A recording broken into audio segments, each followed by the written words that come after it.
Bakso merupakan kuliner khas Indonesia, makanan berbentuk bulat yang terbuat dari gilingan daging sapi serta campuran tepung tapioka dan rempah-rempah. Jika biasanya bakso kuah kaldu bening, di Kabupaten Ogan Ilir, Kedai Dewi Layo membuat bakso kuah merah sebagai ciri khasnya. Kedai bakso Dewi Layo ini beralamat di Kompleks Perumahan Taman Permata Indah, Blok D8 nomor 18, Jalan Lintas KM 36 Indralaya. Roni, owner kedai bakso Dewi Layo. Bakso kuah merah yang menjadi menu khas di kedainya ini berawal dari coba-coba.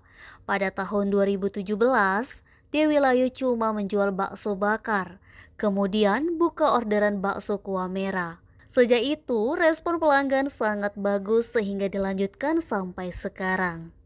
Dari ini sih hobi Hobi? beli bakso, terus iseng-iseng bikin dewek. Kan sering jajan, bikin dewek, sering buka-buka YouTube ya.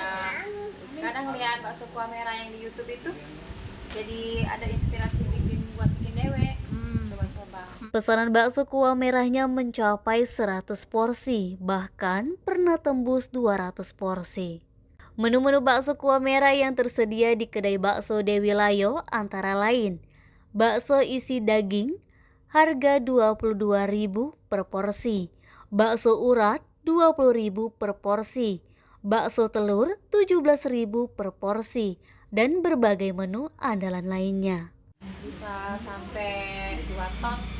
2 ton bakso pesanan ya khusus. Oh, Itu sudah ini maksimal. oh maksimal 2 ton. Lebih dari itu nggak bisa lagi ya. Tidak bisa. Ini pemasaran kita kemana aja Mbak Rey? Pemasaran sampai ke luar-luar kota, Kemana aja? ke ini Musi kemarin, reseller kan, Musi, Kayu Agung.